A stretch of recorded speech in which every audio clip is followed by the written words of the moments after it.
The Zephyrian detention facility on Kepler 442b had never failed. For 3 centuries, its psychic interrogation chambers had broken the minds of countless species across the galaxy. The crystalline walls hummed with psionic amplifiers, designed to crack open thoughts like fragile shells and expose the tender secrets within. Commander Vexhai stood before the reinforced viewport, her 4 eyes studying the human prisoner in cell block 7. The creature sat motionless on the metal bench, staring at the wall with an expression that Vexhai's translation matrix couldn't quite parse.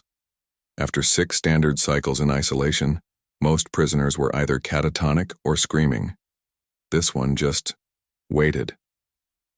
"Bring in Interrogator Prime Thistlelack," she ordered her aide. The aide's tentacles writhed nervously. "Commander, perhaps we should reconsider. The human's psychological profile shows—" "I've read the reports." Vexhai cut him off. "Emotional instability, violent tendencies, primitive neural architecture. Thistlelack will have this creature singing Terran military secrets within the hour." What the reports hadn't mentioned, what no Zephyrian could have understood, was that Lieutenant Marcus Chen had grown up in the slums of Neo-Detroit, where survival meant building walls in your mind that even you couldn't tear down. Where a 10-year-old learned to smile at social workers while hiding bruises, and a teenager perfected the art of compartmentalizing trauma until it became just another tool in his arsenal. The interrogation chamber door hissed open, and Thistlelack glided in. The Zephyrian's bioluminescent patterns pulsed in complex rhythms as his psychic tendrils extended toward Marcus's temples. The human didn't flinch. "Let us begin," Thistlelack whispered, his voice carrying harmonic overtones that could drive most species into immediate submission. "Tell me about the human fleet positions in the Proxima sector." Marcus looked up, and for the first time in 6 days, he smiled. "You really want to know what I'm thinking about?" The psychic assault hit like a tsunami. Thistlelack's consciousness crashed into Marcus's mind, expecting to find the usual maze of memories and fears to navigate and exploit. Instead, he found something impossible. Chaos.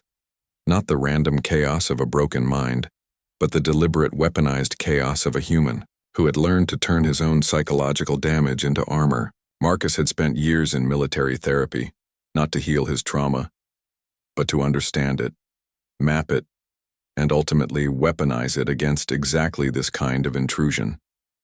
The first memory Thistlelack encountered was Marcus at age 7, watching his father die in a factory accident. But instead of the clean, accessible trauma the interrogator expected, the memory was wrapped in layers of dark humor, philosophical acceptance, and a dozen other human cognitive distortions that made no evolutionary sense. "Death happens," the memory seemed to say. "Deal with it." Thistlelack pushed deeper, seeking something, anything, to leverage.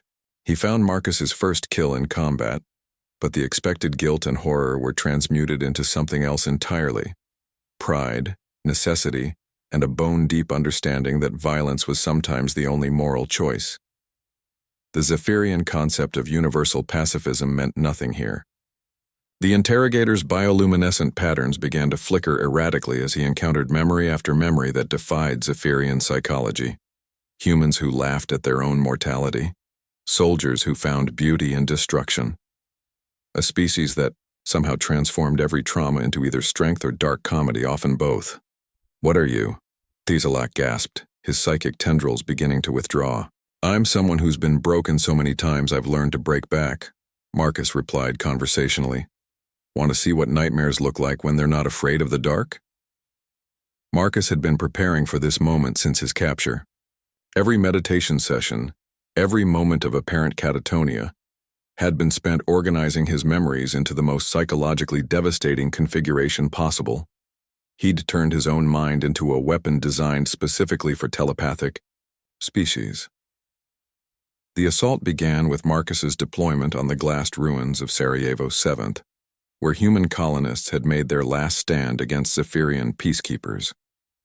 Thistlelack experienced every burnt child, every executed civilian, every act of calculated cruelty committed in the name of galactic harmony. But worse than the violence was the context, the absolute certainty in Marcus's mind that the Zephyrians had brought this on themselves. The cold calculation that showed exactly how their empire of forced peace had created the very conflicts they claimed to prevent. Thistlelack tried to retreat, but Marcus's mind had become a trap.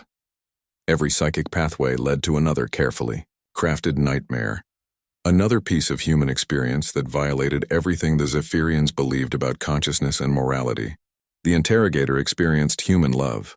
Not the gentle communion his species practiced, but the fierce, possessive, life-altering hurricane of human attachment. He felt human rage, not mere anger, but the cold, patient fury that could burn for decades without consuming the one who carried it. Worst of all, he experienced human hope. The absolutely irrational belief that things could get better, combined with the willingness to commit any atrocity necessary to make it happen.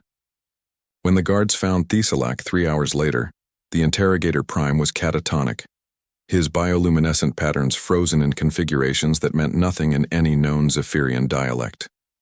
He would never speak again. Commander Vexhai ordered a second interrogator, then a third, then she stopped sending them entirely. 6 months later, when the prisoner exchange finally went through, Marcus walked out of his cell looking exactly as he had when he'd entered. Patient, calm, and completely unbroken. He nodded politely to the guards, thanked them for their hospitality, and requested directions to the shuttle bay. The Zephyrian Empire quietly updated their detention protocols to include a new classification. Humans, psychological isolation only. Under no circumstances attempt psychic interrogation. Some minds, they learned, were not meant to be opened. Some minds opened back.